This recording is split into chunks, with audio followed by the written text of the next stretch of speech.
et bienvenue sur Ilang Sacré, les mystères du féminin révélés. Alors oui, on sent déjà que je suis en joie, que je suis excitée, mais oui, parce que ce rendez-vous avec mon invité du jour, je l'attendais depuis longtemps et enfin, il s'est réalisé parce que tout simplement, c'était le juste moment. N'est-ce pas, Monique? Ah oui, tout à fait. Je te remercie d'avoir patienté euh, depuis tout ce temps que tu me demandes d'intervenir. Merci, merci pour ta patience et surtout merci pour ce que tu fais. Merci pour ces vidéos que tu mets en ligne et aux personnes que tu présentes, d'après ce que j'ai pu voir sur toutes les vidéos que tu as déjà programmées, que ce sont des personnes qui sont là pour apporter quelque chose aux autres. Exactement. Et rien que pour ça, merci Natacha pour ce que tu fais, vraiment. Eh ben, c'est moi qui te remercie. Et là, je vais vous présenter en quelques mots, enfin, si on peut présenter, parce que présenter quelqu'un, il y a tellement de choses à dire. Mais avec Monique, je vais utiliser quelques mots-clés pour qu'on puisse la mettre dans une case. Même si on ne peut jamais mettre quelqu'un dans une case, Monique est une experte de la psychogénéalogie. Elle œuvre aussi, elle pratique tout ce qui est tarot humaniste. Elle forme aussi dans quoi d'autre, Monique, je peux te dire? Je travaille aussi avec la numérologie. La numérologie, oui, c'est ça. Voilà, et le coaching aussi pour aider les gens justement à sortir des blocages, des enfermements qu'ils peuvent porter. C'est ça. Voilà, Monique a complété justement toutes les petites cases que je voulais cocher pour vous mettre un décor. Maintenant, je vais laisser l'honneur à Monique de se présenter, de nous présenter son univers. Et ensuite, la thématique du jour, c'est vraiment de comprendre l'importance de la psychogénéalogie. Alors, de quoi on parle? Eh bien, c'est Monique qui va nous en dire davantage, qui va nous emmener dans cet univers pour comprendre ce que c'est. Voilà. Monique, déjà bienvenue et merci. Donc, Merci. voilà. Monique, parle-nous de toi. Quels sont tes domaines de compétences? Qu'est-ce que tu proposes aujourd'hui aux gens que tu reçois?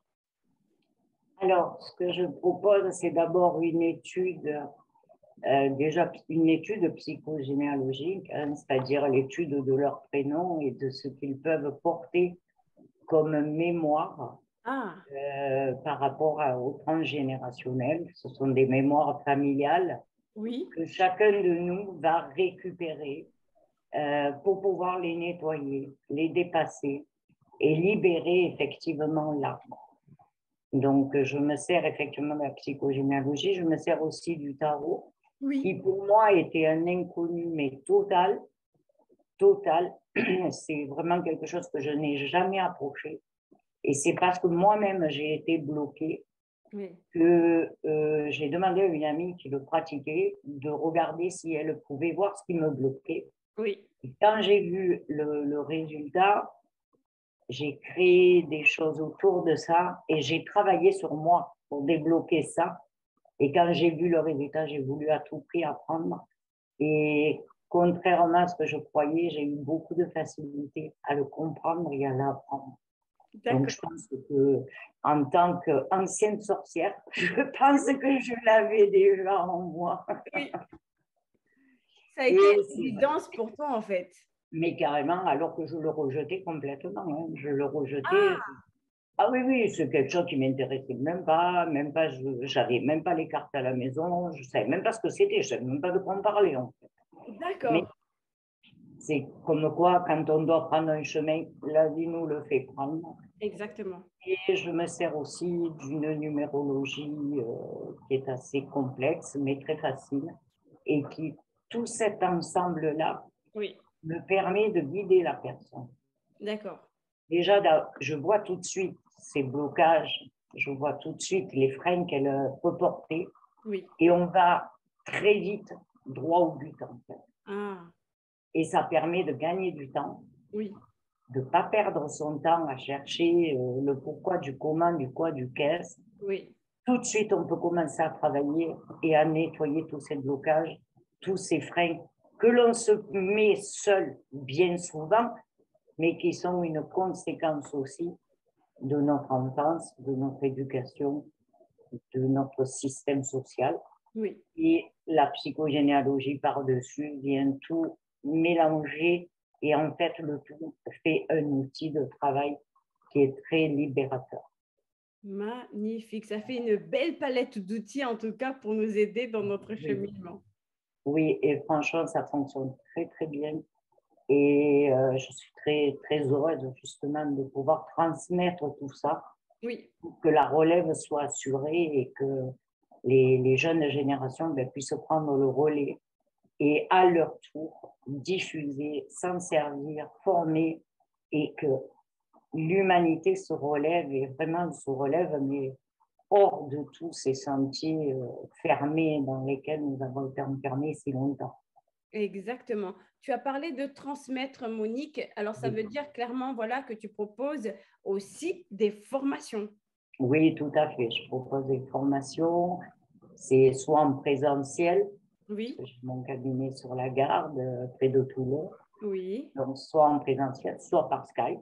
oui. Et ce qui me permet aussi par Skype, c'est ça l'avantage par Internet, Oui, c'est d'avoir des personnes de la France entière et même du monde entier. exactement. Et là, ce sont des rencontres, mais magiques. Ouais.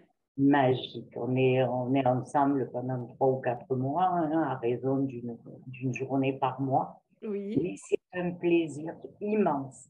On passe la journée à apprendre parce qu'on apprend, il y a beaucoup de questionnements, il y a beaucoup de choses à retenir. oui. Mais alors, quel bonheur ces rencontres, c'est du bonbon, quoi. Magnifique. Ah, moi, je suis un zébulon après la journée de formation. Je suis fatiguée, mais je suis un vrai zébulon parce qu'il s'est toujours passé quelque chose. Oui. Il y a toujours quelqu'un qui a d'un coup compris quelque chose, découvert quelque chose. Et là, c'est le bonheur. Ah, mais complètement, et je le comprends parfaitement. Et donc, toi, Monique, un de tes axes, on va dire, pointus, c'est la psychogénéalogie. Alors, la psychogénéalogie, je ne savais pas ce que c'était il y a 20 ans. Et un jour, je suis tombée, mais alors, il n'y a pas de hasard, mais là, c'était vraiment la circonstance qui a fait que Oui, j'ai une amie qui me laisse un périodique et je le regarde. Et la première page que j'ouvre, oui, c'était une page sur la psychogénéalogie par Salomon Selam. oui, C'est la personne qui a écrit le Gisant, qui a oui. découvert le Gisant. Et là, j'ai dit, mais c'est ça que je veux faire. Comme Et ça. ah, mais comme ça, mais ça a été un truc, alors que j'étais centonnier de métier. Ah, J'étais centonnier de métier, je n'étais pas du tout là-dedans. d'accord. Et donc, j'ai appelé et effectivement, j'ai pu faire cette formation sur Nice Oui, avec Monsieur Selam. Et alors là, alors, pourquoi c'est venu à moi? Je pense qu'inconsciemment, j'avais besoin de retrouver beaucoup de réponses par rapport à mon histoire personnelle. Un passé très compliqué, une enfance encore plus compliquée, plus difficile. oui. Et intuitivement, beaucoup de secrets. Je savais qu'il y avait énormément de secrets Ah, les dans secrets. cette Oui, famille. oui, Et, et moi, je ne trouvais pas ma place, quoi. oui. Moi, je ne trouvais pas ma place, je ne savais même pas pourquoi j'étais là. Et je, je, je sais pas, je vivais parce que je n'avais pas le choix. Oui. Parce que tu n'avais pas le choix. Non, je n'avais pas le D'accord. choix. Ouais. Je savais que c'était comme ça et voilà. Mais cette psychogénéalogie m'a vraiment attirée. La première fois que je suis allée en formation, et je le raconte parce que c'est très comique, parce que j'ai vu tout le monde arriver, enfin, toutes les personnes qui participaient avec des gros dossiers, avec des rouleaux de papier. Et moi, avant d'attaquer cette formation, je venais d'apprendre que tout ce qui était au-dessus de mon père était faux. Ah, Ce qui veut dire que je ne savais plus qui j'étais. oui, Et donc, je suis arrivée avec la moitié d'une A4, oui, forcément. comme, comme une formation, puisque je n'avais plus rien. Oui, Et j'ai failli repartir. Ah oui. Parce que je me suis dit, mais qu'est-ce que tu veux travailler avec 10 noms, quoi. Oui. Pour moi, c'était impossible. Oui. Et monsieur Selam, il m'a dit, mais non, non, non. Il m'a dit, tu restes là et tu vas voir qu'on va découvrir beaucoup de choses. Et Waouh. grâce à ça, grâce à monsieur Selam, effectivement, juste avec 10 noms, en fait, j'avais mes filles, moi, mon père et ma mère. Oui. Il n'y a que ça qui était vrai, en fait.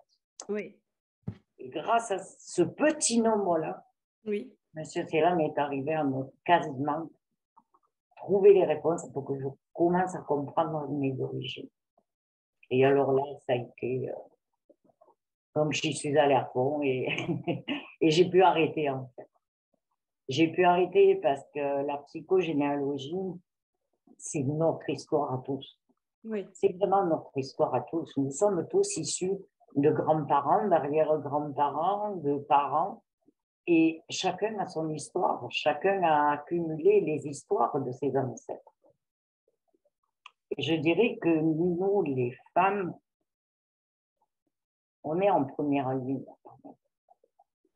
Parce que nous portons pour beaucoup ce qu'on appelle la ligne des femmes. Ce sont des mémoires qui concernent les femmes, ça peut être des grossesses, des maternités, des amours impossibles, des rejets de société. Il ne faut pas oublier qu'elles ont vécu ça très, très, très longtemps. Oui. Et tout ça sur les descendants, ben, ce sont des quoi? Ce sont des valides. Et à un moment donné, dans une génération, il y en a un qui va s'intéresser à ça parce qu'il est bloqué dans sa vie, parce qu'il ne comprend pas. Et qui va doucement, doucement dénouer ce fil jusqu'à comprendre qu'il y a vraiment des schémas répétitifs dans notre corps. S'il y a des choses qui se répètent de génération en génération. Oui. Les mémoires les plus récurrentes, je dirais que ce sont les mémoires d'abus sexuels. D'accord. Et les mémoires de vœux religieux. Ah, des vœux religieux. Oui. D'accord. Et ça s'explique. Comment est-ce qu'on peut, dirais-je, reconnaître que telle situation découle peut-être d'abus sexuels ou de vœux religieux? Alors, en fait, on va le découvrir en faisant l'analyse des prénoms qui Ah sont oui. contenus dans ta date de conception. On a Waouh. une fourchette de 15 jours qui va Oui. nous donner 15 prénoms, Ah 13 ou 15 prénoms selon les dates. Et oui. dans ces prénoms-là, on va avoir des mémoires comme ça. D'accord? Oui. Après, on va pouvoir aussi le trouver avec les prénoms. Et D'accord. moi, j'ai un prénom qui m'a beaucoup marqué, c'est le prénom Violaine. Oui. Quand tu entends Violaine, tu as le viol et la haine, Oui. tu vois. Ah ouais. Déjà là, tu es sûr qu'il s'est passé quelque chose dans l'arbre. Aïe. Même si personne n'est au courant, mais Oui. il s'est passé quelque chose. Ouais. Tu vois, il y a des prénoms qui sont très porteurs. Chaque prénom veut dire quelque chose. Oui. Chaque prénom. Il n'y en a pas un qui ne veut pas dire quelque chose. Et d'ailleurs, tu sais, en psychogénéalogie, on a l'habitude de dire que les morts n'emportent pas leurs secrets. Oui. Ils vont nous les laisser sous forme de prénoms. Ils vont nous les laisser sous forme de schémas répétitifs. Et tout ça va faire qu'on va pouvoir, en étudiant, en parlant avec la personne, quand elle nous explique ce qu'elle se rappelle de sa vie, de la vie de ses parents, on va comprendre. Hmm. Après, les vœux religieux, malheureusement, on est quasiment tous à les porter. On a tous reçu une éducation judéo-chrétienne. Et pour beaucoup d'entre nous, dans les années 1700-1800 à peu près, il y avait au moins un enfant Oui. qui était donné à l'église. Donné. C'est-à-dire qu'il n'avait pas le choix. Il devait devenir prêtre ou non. Il n'avait pas le choix. Et dans ces vœux religieux, on va retrouver, malheureusement, les vœux de sacrifice de vie. C'est-à-dire que tu vas sacrifier ta vie pour les autres. les vœux de pauvreté. C'est-à-dire que quoi que tu fasses comme travail, quels que soient les efforts que tu fasses, tu n'auras pas d'argent ou l'argent ne restera pas. Oui. Il y a les vœux de silence. C'est-à-dire que quoi que tu dis, ben, on ne t'écoutera pas. Et surtout, il y a une interdiction que tu dises les secrets. Oui. Tu vois? Hein? Eh bien, c'est très très lourd. Parce que quelqu'un qui porte ça, Mm. ben, ouais. Et le quatrième vœu, c'est le vœu de célibat et de chasteté. Oui. Et tu as des personnes qui n'arrivent absolument pas à construire une vie familiale ou même ne serait-ce qu'une vie de couple. D'accord. Et si la personne porte effectivement ses vœux, alors que ça ne lui appartient pas, c'est pas elle qui a fait ses vœux, c'est pas elle qui a demandé tout ça. Sauf que plus haut dans sa généalogie, que Ah, quelqu'un qui a dû rentrer soit dans la prêtrise, soit faire ses vœux. d'accord. Et il y en a un de la descendance qui les récupère. Ok. Et on va se retrouver comme ça avec des schémas répétitifs. C'est ça. Tu vois, il y a des familles où de génération en génération, il y a une personne qui décède à 40 ans. Oui. On ne sait pas pourquoi. Oui. Et aussi loin que tu remontes, il y a eu ce décès à 40 ans. Et là, ça veut juste dire que beaucoup plus haut dans l'arbre, il y a un deuil qui n'a pas été fait, qui n'a pas été accepté. D'accord. Donc, pas que les descendants oublient Oui. la loyauté familiale Oui. inconsciente va instaurer dans l'arbre ce mécanisme-là. Purée, c'est le rein quand même, hein? C'est très lourd. C'est très, très, très, très lourd. Parce que Et, inconsciemment, ouais, on est impacté dans notre propre vie oui, sur des choses dont nous ne sommes même pas courants, qui remontent bien sûr. à des générations et des générations, dont parfois on n'a même pas connaissance sur l'arbre généalogique, en fait. Exactement. Tout à fait. Et justement, Monique, comment est-ce possible quand nous n'avons pas toute notre arbre généalogique, parce que parfois on n'y a pas accès, on n'a pas d'informations. Exactement. Comment peut-on espérer pouvoir aller fluidifier ça pour libérer cette vie-ci? Eh bien, je suis l'exemple vivant, hein, c'est ce que je t'ai dit. Moi, ça s'arrête au-dessus de mon père et de ma mère. Donc, effectivement, c'est totalement possible. Donc, c'est tout à fait possible, bien sûr. Parce que tu as des enfants, ou tu as des petits-enfants, ou tu as ton père et ta mère qui ont peut-être encore un contact avec elle, un frère ou une sœur. Moi, ce n'est pas le cas. Donc, on est vraiment, tu vois, mon père, ma mère, moi et mes filles. Ouais. Mais D'accord. grâce à ça, mine de rien, on a découvert toutes les mémoires que je porte. Donc, D'accord. ce n'est pas la peine de remonter très, très haut. Si on peut remonter à la quatrième génération, c'est-à-dire aux grands-parents, les arrière-grands-parents, Oui. on fait. Oui. Mais si on ne les a pas, ça n'a pas d'importance. Ne serait-ce déjà que ce que tu portes toi Oui.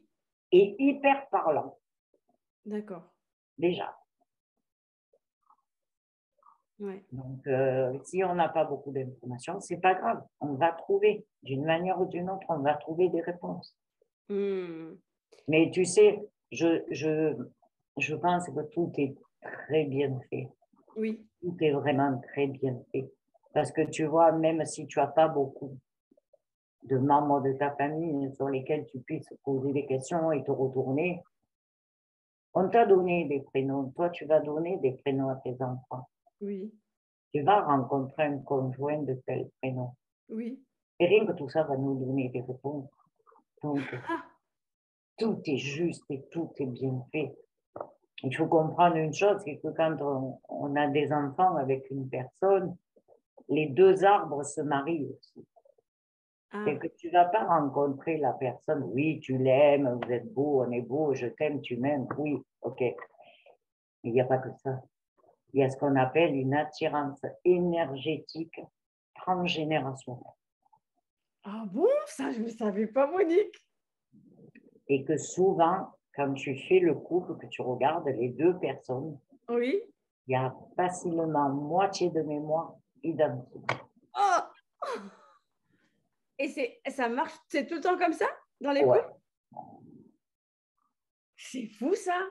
Et en fait, souvent, tu vas aller voir quand on fait ces études-là, Oui. la personne voit chez l'autre des mémoires en disant, ah ben oui, mais c'est vrai que chez mon mari, ça existe ça. Mais elle n'a pas vu que chez elle, ça existait aussi, mais sous une autre forme. Ah, oui, oui, oui, oui, très bien. Oui. Et en fait, on dit que vraiment, les arbres se marient. C'est pas que deux personnes. Ce Ah, sont deux arbres. Et c'est pas innocent la rencontre. d'accord. Surtout quand il y a des enfants qui naissent, donc tu vas faire une transmission. Oui, exactement. Et c'est vrai que plus on dégage ces mémoires, ce que l'on a vécu nous, ce que l'on sait par rapport à ces histoires-là, Oui, plus on libère nos descendants. Parce que quand on travaille sur la psychogénéalogie, il faut savoir qu'on libère ceux qui sont partis, oui, on libère notre génération en nous, mais oui. on libère aussi à venir, les enfants à venir. Qui ne sont pas encore nés. Qui sont pas nés ou qui sont nés, tu Ils coupes, sont nés. tu coupes. Ah, Et c'est plus on va lever de mémoire, plus on va les alléger. Parce que de exactement. toute façon, ils auront quand même leur paquet à eux à Oui, travailler. bien Et sûr. si en plus tu lèves tous ceux que tu connais, toi, ils Oui, sont beaucoup plus légers. d'accord. Et d'ailleurs, pour ça, tu vois, Natacha, que les enfants qui arrivent au monde là depuis 2010 à peu près, sont beaucoup plus légers. Hmm. Sont beaucoup plus légers. Ouais, Beaucoup plus léger parce que tout ce travail, ça fait longtemps qu'il se fait sur des générations, au moins depuis les années 80, 90, tu vois. oui, Et les enfants sont beaucoup plus légers. Mais c'est grâce aussi à tout ce travail que les personnes acceptent de faire sur leur arbre et d'accord. sur elles aussi. Alors, Monique, comment ça se passe justement dans le cadre du couple? Vu qu'on ne se choisit pas, on va dire par hasard, hein, énergétiquement, si par exemple l'homme n'est pas du tout ouvert à tout ce qui est psychogénéalogie et que la femme a cette approche-là, est-ce que le travail qu'elle va faire sur elle, dans ses mémoires, va aussi guérir celle du conjoint ou pas du tout? Si elles sont les mêmes, Oui, oui, d'accord, mais on ne peut pas toucher l'autre côté si tu n'as pas cette mémoire, toi. d'accord, Si tu as la même mémoire que lui, oui, tu peux couper cette mémoire pour tes enfants. d'accord, oui, Ça ne guérira pas complètement de son côté à lui, oui, parce qu'il a son libre arbitre. oui, Mais tu vas, comment dire, épurer cette mémoire, puisque toi, tu la travailles en entier. oui, Donc déjà, tu libères tes enfants, mais tu vas quand même par onde de choc. Parce qu'en fait, tu sais, je dis toujours ça, c'est qu'en psychogénéalogie, c'est flagrant. Tu vois une mare et tu jettes une pierre au milieu de la mare. oui, Ça fait des ronds de plus en plus grands, de plus en exact. plus grands. C'est ce qu'on appelle l'onde de choc. Eh bien, cette onde de choc, elle marche très bien en psychogénéalogie. Ah, très Et bien. tout le travail que tu vas faire, toi, sur ta Oui, généalogie, oui, va rejaillir sur toute ta généalogie, à plus ou moins grande échelle, mais oui, elle va agir. d'accord.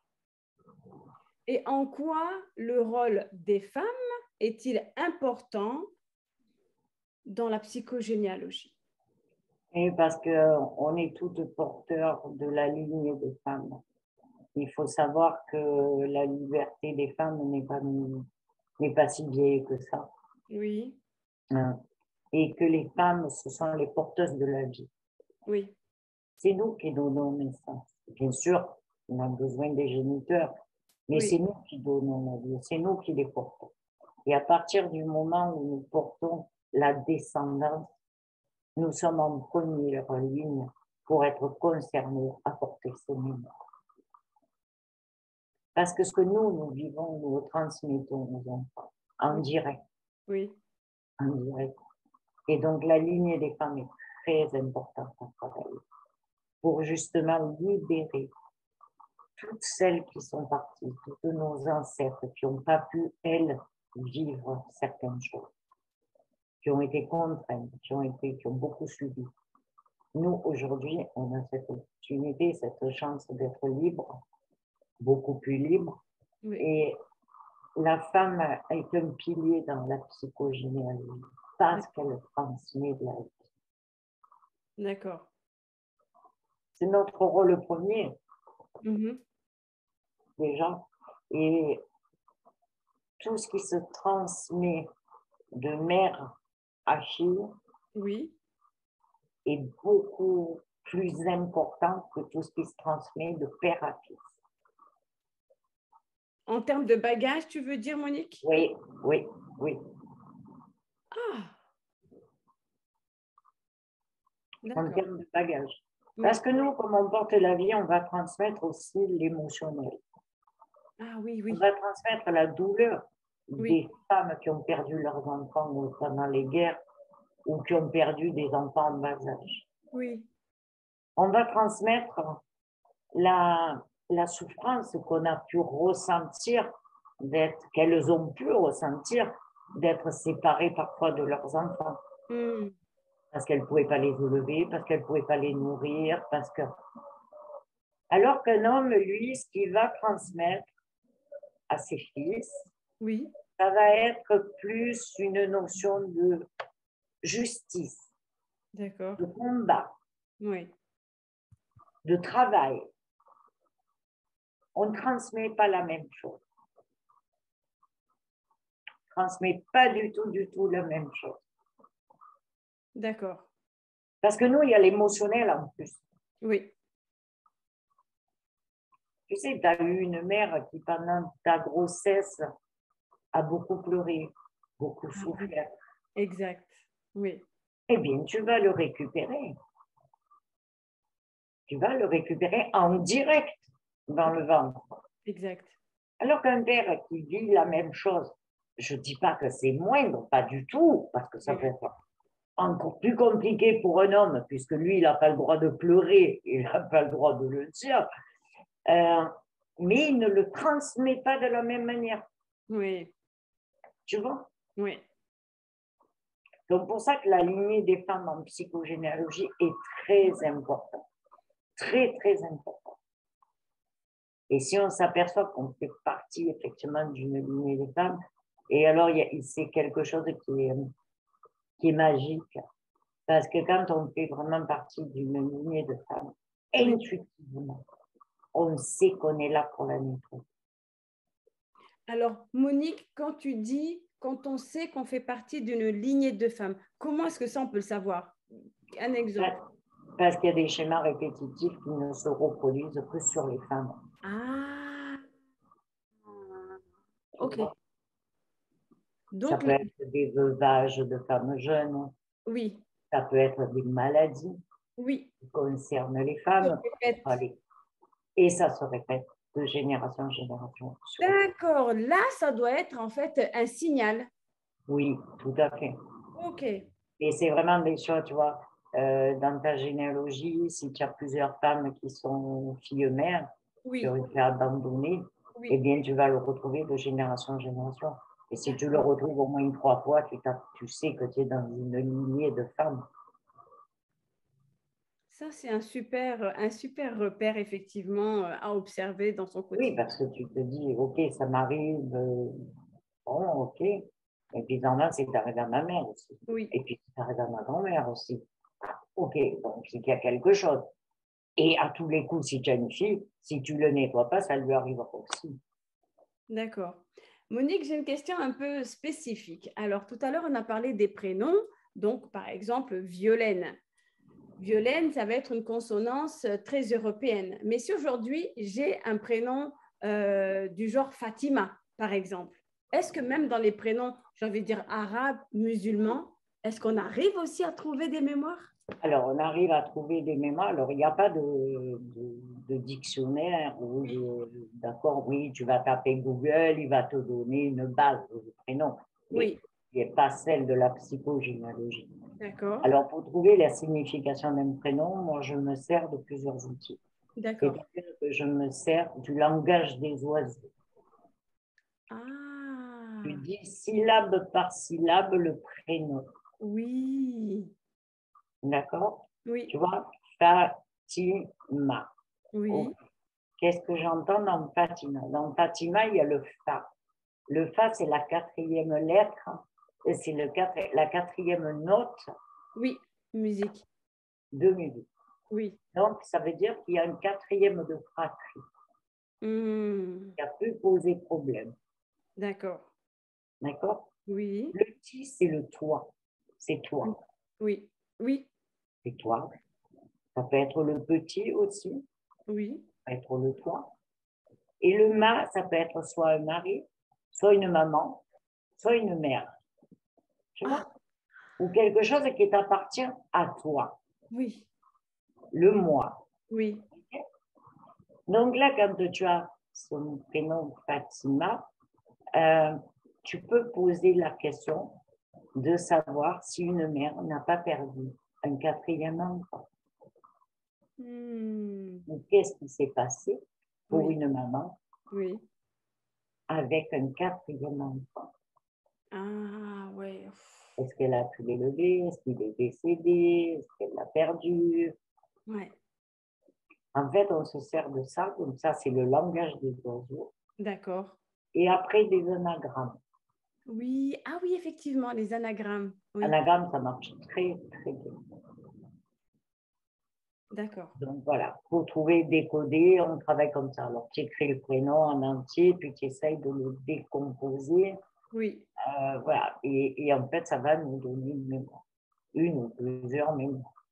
D'accord, très très bien. Donc oui, ça c'est aussi, c'est rassurant dans le sens où on se dit que voilà, tous les prénoms Oui, oui. sont décodables, quelle que soit leur origine. Ah, écoute, moi, j'ai eu beaucoup travaillé sur des prénoms réunionnais. Oui, Euh, ouais, c'est compliqué. oui, C'est d'accord. compliqué. Et ça, quand j'ai travaillé avec mon amie Christiane, Oui, elle, dans sa famille, il y a un prénom qui est flagrant et celui-là, il m'a fait creuser la tête. oui, C'est scolastique. oui, Oh! Eh ben, écoute, je l'ai écrit je ne sais combien de fois pour le décomposer. d'accord. Oui. Mais tu trouves, Oh, chaque prénom a une signification. d'accord. Bon, ben ça, c'est une très bonne nouvelle. Hmm. Super. Après, il y a quand même quelque chose. Alors, aujourd'hui, on le fait un peu moins, mais j'aimerais que ça soit encore moins. Oui. Et de transmettre les prénoms des personnes décédées, Ah oui. de Ah oui. transmettre les personnes des grands-parents, des arrière-grands-parents. Oui. Foutez-leur la paix, laissez-les tranquilles. Et surtout, laissez vos enfants tranquilles. Parce que Parce que quand les gens le font, c'est justement par amour, en se disant, voilà, on fait revivre la mémoire. oui, mais non, oui, je suis d'accord. Je suis entièrement d'accord. Sauf que l'enfant porte ces poids-là. Oh, oui, c'est vrai.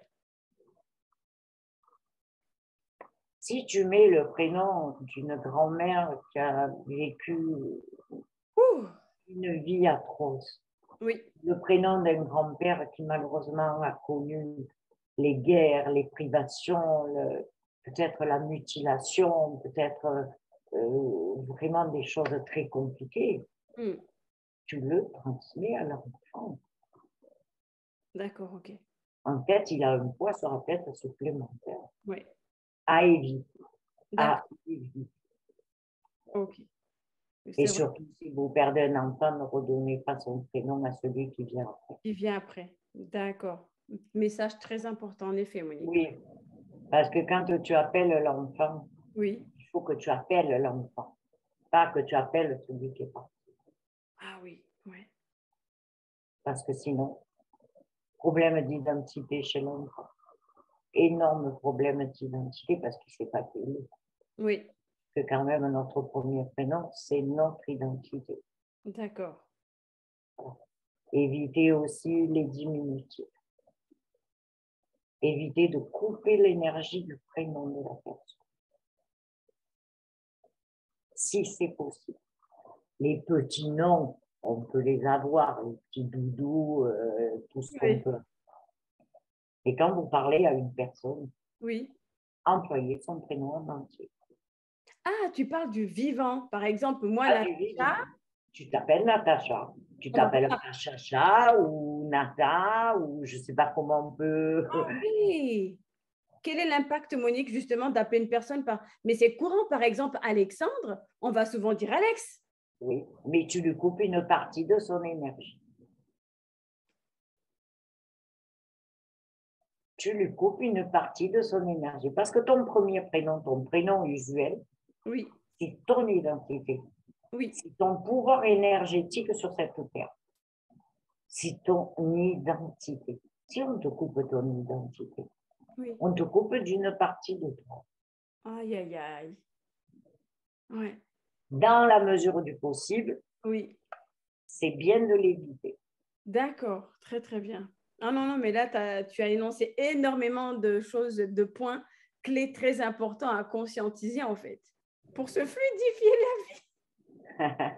C'est ça. Monique, on arrive à la fin de notre échange, mais avant de te laisser, j'aimerais que tu nous... Voilà, quel message souhaiterais-tu déposer, transmettre ici pour les personnes qui nous écoutent? Alors, déjà, aimez-vous, déjà. Apprenez vraiment à vous aimer. Pardonnez aussi, que ce soit à vos ancêtres, que ce soit aux personnes qui vous ont élevé, que ce soit aux gens qui sont autour de vous. Pardonnez. Ils ont agi en fonction de ce qu'ils étaient dans l'instant où ils étaient. Il n'y a pas de rancœur à avoir, il n'y a pas de jugement à porter. Est-ce que nous, on aurait fait mieux qu'eux? Je ne suis pas sûre. Donc, aimez-vous, aimez les autres, pardonnez et surtout accueillez votre lumière. Vous êtes tous des lumières et ça, il faut que ça rentre vraiment parce qu'il faut arrêter d'avoir peur de notre propre lumière. Il faut vraiment arrêter. On est dans des belles énergies, même si ce qu'on vit est compliqué. Tout à fait. Mais on est sur un nouveau monde qui arrive et moi, j'y crois fortement. Ouais. Et moi aussi, d'ailleurs. Ouais, moi, j'y crois fortement. Je suis pas une bisounours, je suis quelqu'un de très terre à terre, au contraire. Mais je crois c'est vraiment à cette révolution de l'humain qui, effectivement, est en chemin de devenir divin. Et ça, c'est un cadeau. Alors, acceptons-le et allons-y. Génial. Monique, Merci, Natacha. profonde gratitude, gratitude Merci pour toi. infinie. Merci. Ah, pour tes transmissions, pour toutes ces pépites que tu nous as déposées aujourd'hui. Vraiment, je suis alors encore en joie. Je vais le répéter, oui, parce que j'attendais cet échange avec toi depuis. Donc, je suis Merci. doublement, triplement dans la gratitude, Monique. Vraiment. Merci infiniment. Merci à toi. Eh bien, merci à vous de nous avoir suivis et à très bientôt.